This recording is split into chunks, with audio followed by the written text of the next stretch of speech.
Once upon a time, there was a musician. His voice, it was said, possessed extraordinary powers. It was as sweet as honey, as warm as gold, as strong as the strongest of metals. It charmed the hearts of mortals and could soften even the most hard-hearted of men. When Orpheus took up his lyre and plucked its strings, the wolf trotted beside the lamb, the fox ran beside the hare.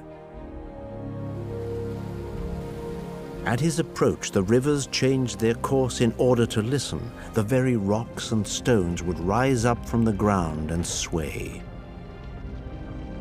It is even said that the gods themselves on certain nights leaned down from the top of Mount Olympus in order to hear him sing.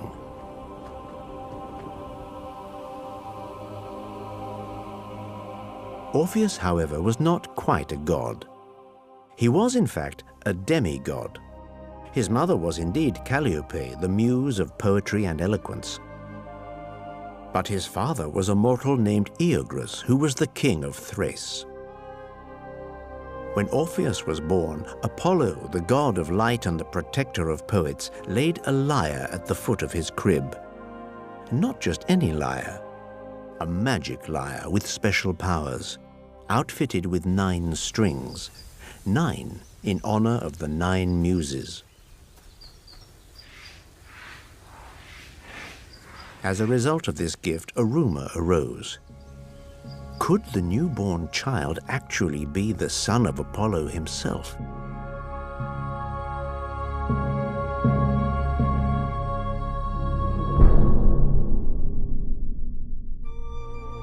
Orpheus grew up surrounded by the muses.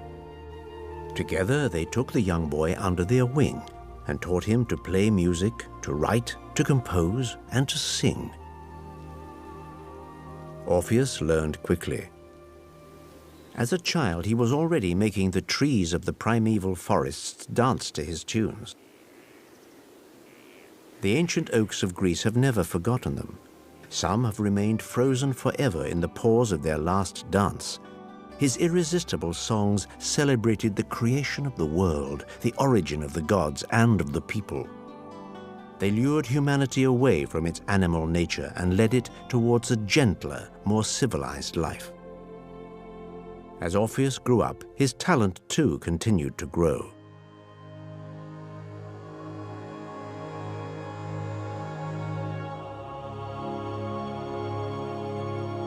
But the young man also longed for adventure.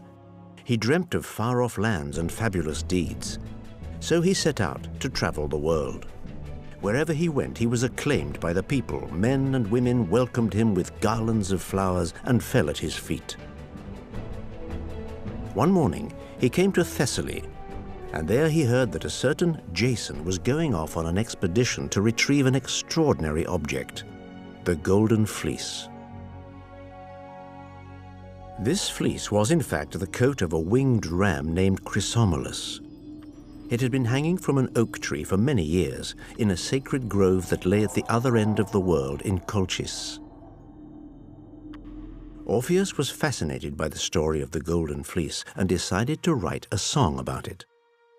How had this mysterious fleece come to be there at the end of the world, so far away from Greece? It was the result, he learned, of a simple family conflict. 2 young children named Phrixus and Helle, a brother and a sister, were the victims of a cruel and vindictive stepmother, their father's second wife, who hated them so much that she plotted to get rid of them by convincing their own father to sacrifice them. Phrixus and Helle begged Zeus to help them escape. Moved by their pleas, the ruler of Mount Olympus decided to come to their rescue, and he sent the children his winged ram with the golden fleece and the golden horns, Chrysomylus. The 2 siblings hopped on the ram and took off for Colchis. During their flight, however, Helle, out of curiosity, leaned over a little too far and she fell into the waters at the entrance to the Black Sea. That strait would, from then on, be called Hellespont after her.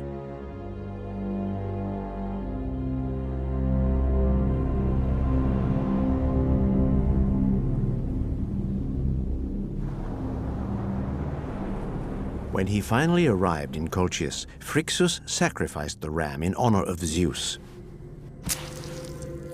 and then hung its golden fleece from a sacred oak. It would not have been a difficult task to take that fleece down from the tree, but the king who ruled over the land had assigned a fearsome dragon to guard it.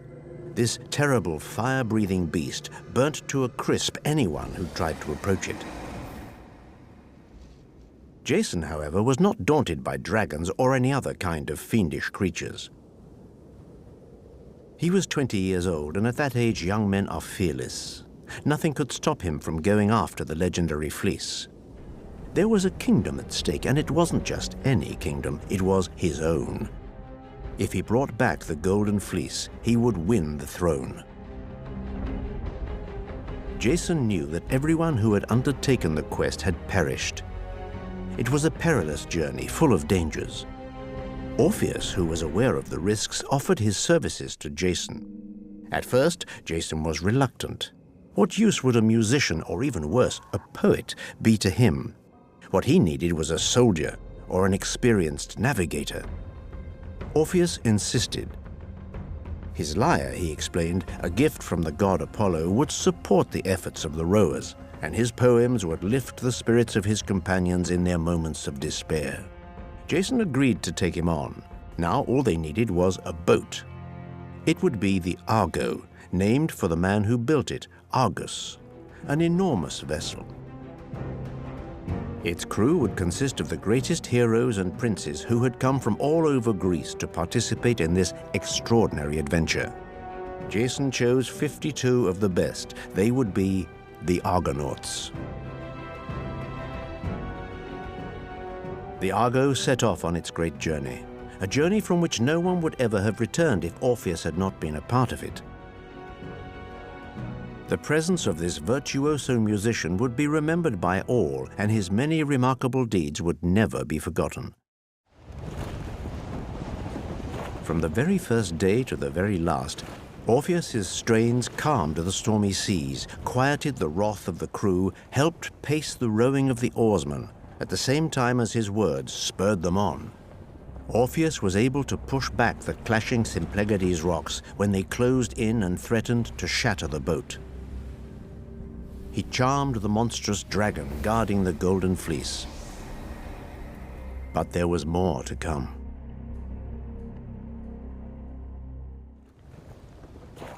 The Argonauts were on their way back. Night was falling. The Argo sailed on. Up ahead, an unknown island came into view. Then the wind rose, the sea began to quiver.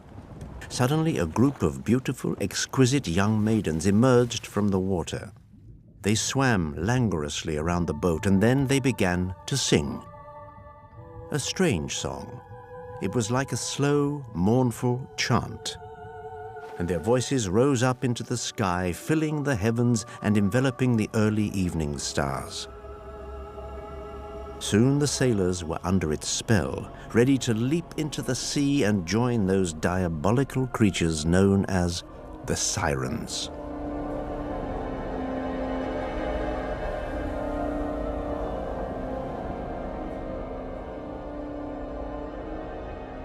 Although lovely and alluring in appearance, the Sirens were actually malevolent beings. Half woman, half fish, they were fated to live only as long as their singing had the power to keep mortals from continuing their way.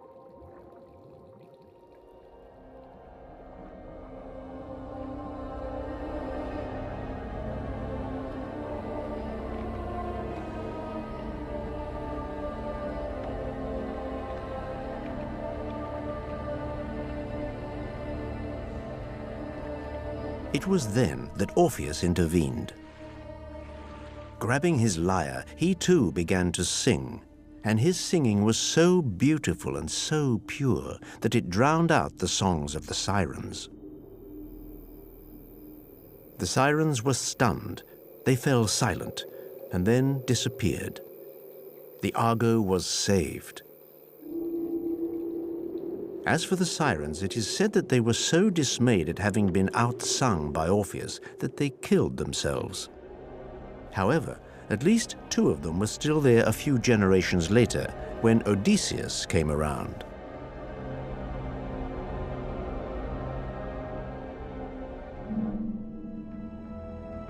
The epic quest for the Golden Fleece was over, but Orpheus pursued his wanderings. He went to Egypt, where he was taken in by the priests of Memphis.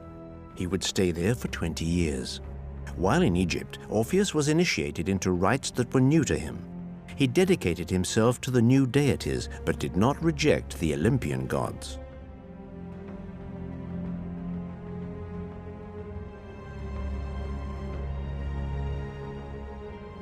Based on the knowledge that he had acquired, Orpheus went on to inspire a new trend that was almost religious. He advised his followers, whose numbers were increasing day by day, to abstain from eating meat. This recommendation was like a challenge to the gods. Prometheus, the rebel titan, had condemned the human race to eating meat in order to survive. Humanity thus became subject to hunger and death because of Prometheus's actions. By refusing to eat dead animals, Orpheus was undoing that process, and at the same time undermining the entire politico-religious system established by Zeus and Prometheus. Orpheus was breaking with a certain form of communication that had always existed between humans and their gods.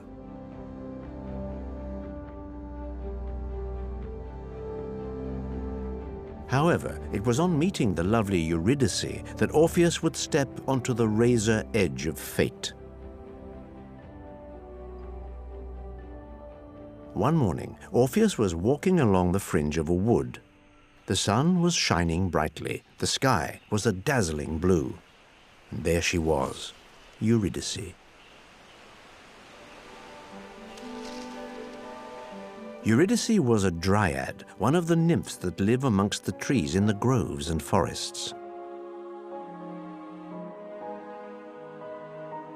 She was the image of grace and beauty itself. For Orpheus, who until then had showed relatively little interest in the charms of the female sex, it was love at first sight.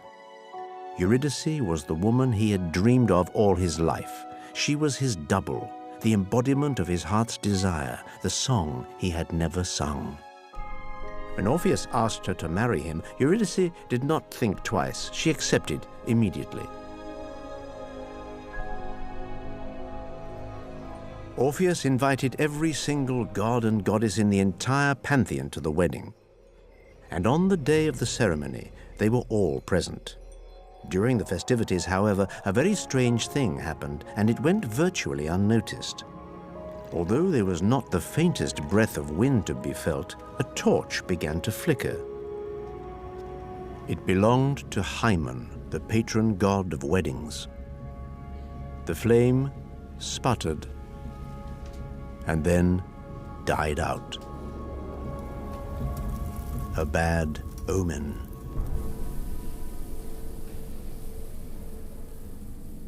Many months went by. Orpheus and Eurydice were happy. Their love grew deeper, until that day when the terrible event occurred. Orpheus was sitting in the shade of a large oak tree composing a poem. In a nearby meadow, the nymphs were dancing. Everyone was in a joyful, carefree mood. Hearing the gurgling of a stream, Eurydice wandered off. A little while later, she came upon a forest speckled with sunlight. Then she lay down among the anemone flowers. She had just fallen asleep when a young shepherd came by. His name was Aristeus. He was dazzled by the beauty of the young woman. He took a few steps and leaned over to get a better look at her. When he tried to embrace her, Eurydice woke up and screamed. She jumped up, panic-stricken, and fled across the fields. Eurydice was frantic, and in her haste to get away, she did not see the snake crawling across her path. In a flash, the viper leapt up and bit her in the ankle. She staggered and collapsed in the tall grass. When Orpheus found her, Eurydice was already dead.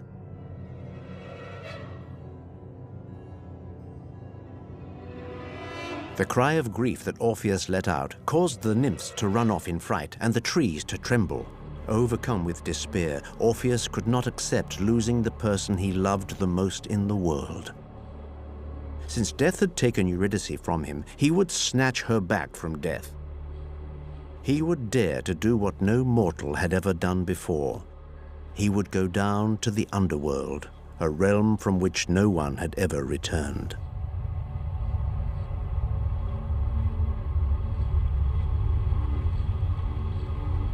Taking his lyre, Orpheus started out on his quest. He made his way through harsh, desolate landscapes, across foul, steam-drenched plains, around vast lakes of boiling sulfur. It was a difficult journey, but he finally came to the fetid bogs of the river Acheron, which emptied a little further on into the terrible Styx.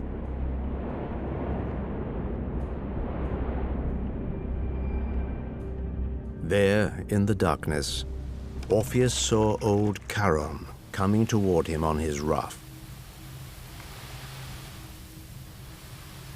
Orpheus took out his lyre and sang, first in front of the stern ferryman of the Styx, and then in front of Cerberus, the three-headed dog who guarded the entrance to the underworld. His music was so beautiful, so perfect, so moving, that it charmed both Charon and Cerberus, who agreed to let him in. Orpheus descended even further into the land of the dead.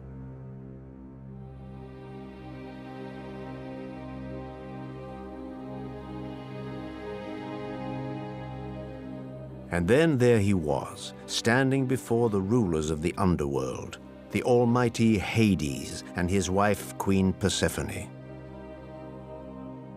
Orpheus bowed humbly, and then, once again, he started plucking the strings of his lyre, and he sang out his grief-filled lament. With a grave expression in his eyes, he turned to look at Persephone. Her story, he knew, was, like his, a story of separation. She too had suffered cruelly when Hades had taken her away from her mother and brought her down to the underworld. Orpheus's song of sorrow had a curious effect on the eternally damned in the depths of Tartarus. Suddenly, the Danaides stopped trying to fill their bottomless jars with water. Sisyphus rested upon his stone.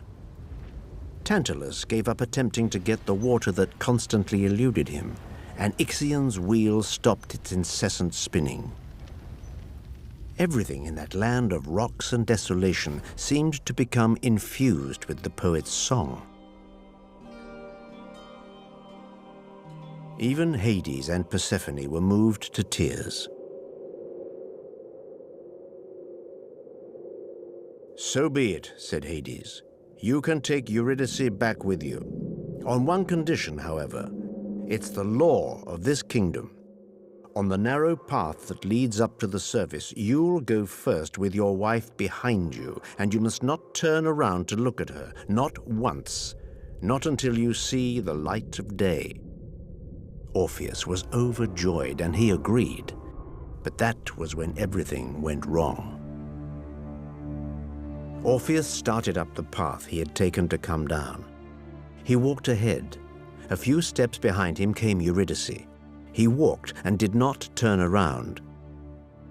They made their way through the unbroken silence, Orpheus in front, Eurydice following. They climbed up the steep, rock-strewn path. They jumped over gaping chasms.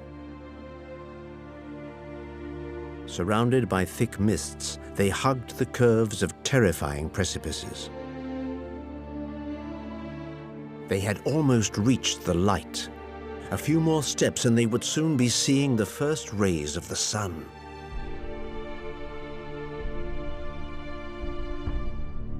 And it was precisely at that moment, when he was just about to attain his goal, that Orpheus turned and looked straight into Eurydice's eyes. Immediately, Eurydice, the unfortunate Eurydice, began to recede, stretching her arms out desperately towards Orpheus so that he could hold on to her, but it was too late. With a sob, Eurydice felt herself being pulled back by invisible hands. She vanished, swallowed up by the darkness. Orpheus rushed back down into the endless night. This time, he threw himself at the feet of the king of the underworld and his queen. He implored them in vain.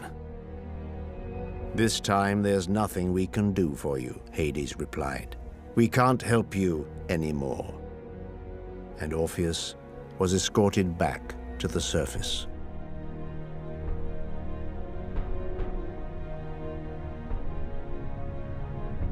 What could have possibly tempted Orpheus to give in and looked back at Eurydice? Why did he do it? No one has ever been able to answer that question, but it attests to a problem that mortals sometimes encounter. Just when it seems like success is at hand, when the toughest part is behind us and all that is left is a little obstacle, trivial and insignificant, to be overcome, that is when we are tempted to lose our mind and undo everything we have done. Orpheus thus represents all of our missed opportunities, the loves, the friendships that we let slip through our fingers.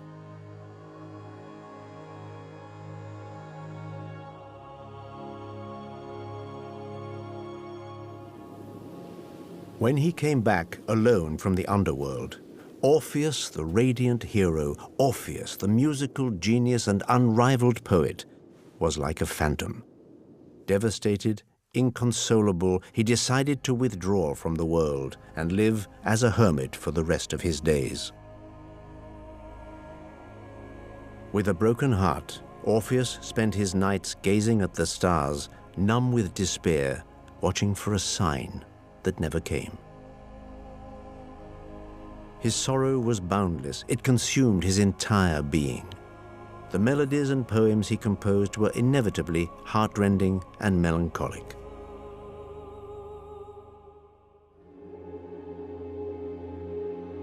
One day, Orpheus refused to sing and dance with a group of Maenads, the wild female devotees of Dionysus, who became possessed during the god's orgiastic processions. Deciding they'd had enough of his lamentations and self-imposed solitude, the frenzied Dionysian worshippers tore the poet to pieces, and in their drunken rage, the Maenads cut off his head and threw it into the great river. And then, something extraordinary happened. The decapitated head floated down the river, still singing its sorrowful ballad of long-lost love, and was carried out to sea by the current until it came to rest on the island of Lesbos.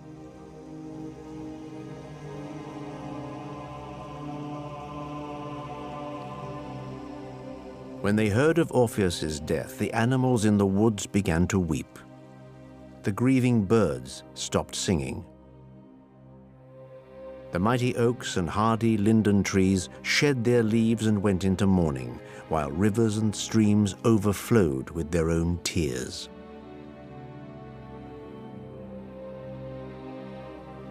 The Muses, who had remained faithful to Orpheus, gathered up the pieces of his body and buried them at the foot of Mount Olympus. They gave the poet's lyre to Zeus. The king of the gods took it and placed it beside him right in the middle of the star-studded sky in order to honor the memory of the unhappy lover, whose lyre would forever ensure the harmony of the universe. Out of Orpheus's magical instrument, which continues to be illuminated by his spirit and his soul, a constellation was born. It can be seen on certain nights, glowing in the darkness of the heavens. It is the constellation Lyra.